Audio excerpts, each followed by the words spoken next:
ಸಚಿವ ಪಿ ಚಿದಂಬರಂ ತಮ್ಮ 8ನೇ ಹಾಗೂ ಯುಪಿಎ ಸರ್ಕಾರದ ಕೊನೆಯ ಬಜೆಟ್ ಅನ್ನು ಮಂಡಿಸಿದ್ರು. ಆದರೆ ಚುನಾವಣೆ ಸಮೀಪಿಸ್ತಾ ಇರುವ ಹಿನ್ನೆಲೆಯಲ್ಲಿ ಭಾರಿ ನಿರೀಕ್ಷೆಗಳ ಅಲೆಯಲ್ಲಿದ್ದ ಜನರಿಗೆ ಚಿದಂಬರಂ ಬ್ಯಾಲೆನ್ಸಿಂಗ್ ಬಜೆಟ್ ಅನ್ನು ನೀಡಿದ್ದಾರೆ. ಹಾಗಿದ್ರೆ ಬನ್ನಿ, ಬಜೆಟ್ನಲ್ಲಿ ಹಿನ್ನೆಲೆಯಲ್ಲಿ ಗ್ರಾಹಕರ ಮೇಲೆ ಏನೆಲ್ಲ ಪರಿಣಾಮವಾಗಲಿದೆ, ಏನೆಲ್ಲ ಏರಿಕೆ ಆಗುತ್ತೆ, ಯಾವುದರ ಬೆಲೆ ಹೆಚ್ಚಾಗುತ್ತೆ ಕಡಿಮೆಯಾಗುತ್ತೆ ನೋಡೋಣ. ಬೆಲೆ ಏರಿಕೆ ಬಗ್ಗೆ ನೋಡೋದಾದ್ರೆ ವಿದೇಶಿ ಕಾರುಗಳ ಮೇಲಿನ ಆಮದು ಸುಂಕ ಹೆಚ್ಚಿಸಿದ ಹಿನ್ನೆಲೆಯಲ್ಲಿ ಇಂಪೋರ್ಟೆಡ್ ಕಾರುಗಳ ಬೆಲೆ ದುಬಾರಿಯಾಗಲಿದೆ. ಇನ್ನು ಎಲ್ಲಾ ವಿಧದ ಸ್ಪೋರ್ಟ್ಸ್ ಯುಟಿಲಿಟಿ ವೆಹಿಕಲ್ಸ್ ಅಂದ್ರೆ ಐಷಾರಾಮಿ ಕಾರುಗಳ ಮೇಲಿನ ತೆರಿಗೆಯನ್ನು ಏರಿಸಲಾಗಿದೆ.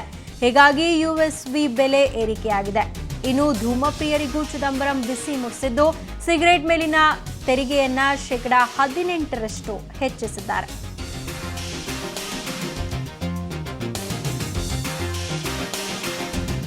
ಇನ್ನು ಇಳಿಕೆ ಬಗ್ಗೆ ನೋಡೋದಾದ್ರೆ ಪೌಷ್ಟಿಕ ಆಹಾರೋತ್ಪನ್ನಗಳು, ಚರ್ಮ ಸಂಬಂಧಿ ಯಂತ್ರೋಪಕರಣಗಳ ಮೇಲಿನ ತೆರಿಗೆ ಇಳಿಸುವ ಮೂಲಕ ಇವುಗಳ ಬೆಲೆ ಇಳಿಕೆಗೆ ಚಿದಂಬರಂ ದಾರಿ ಮಾಡಿದ್ದಾರೆ.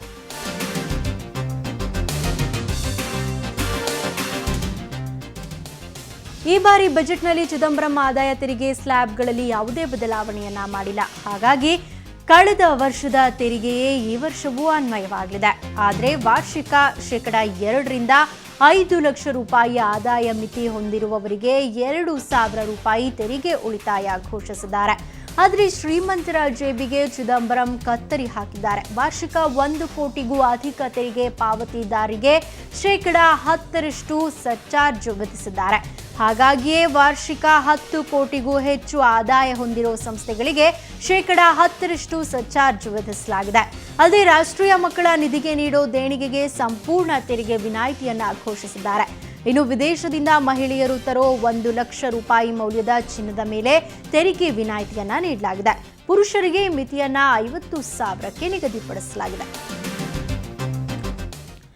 ಇನ್ನು ಮನೆ ಕಟ್ಟೋರಿಗೆ, ಮನೆ ಕೊಳ್ಳುವವರಿಗೆ ಚಿದಂಬರಂ ತಮ್ಮ ಬಜೆಟ್ನಲ್ಲಿ ಗುಡ್ ನ್ಯೂಸ್ ಕೊಟ್ಟಿದ್ದಾರೆ. 25 ಲಕ್ಷ ರೂಪಾಯಿವರೆಗೆ ಪಡೆಯೋ ಗೃಹ ಸಾಲದ ಬಡ್ಡಿ ವಿನಾಯಿತಿಯನ್ನ ಈವರೆವಿಗೂ ಇದ್ದ 1.5 ಲಕ್ಷ ರೂಪಾಯಿನಿಂದ 2 ಲಕ್ಷ ರೂಪಾಯಿಗೆ ಏರಿಕೆ ಮಾಡಿದ್ದಾರೆ.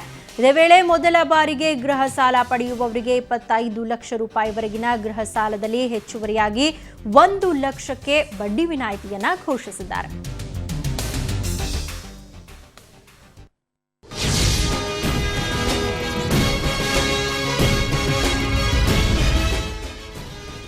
ಒಂದು ಬ್ರೇಕ್ನ ನಂತರ ಗುಡ್ ಈವ್ನಿಂಗ್ ಕರ್ನಾಟಕ, ನಿಮ್ಮ ತಾಜಾ ಸುದ್ದಿಗಳು ಮತ್ತೆ ಮುಂದುವರಿಯುತ್ತೆ.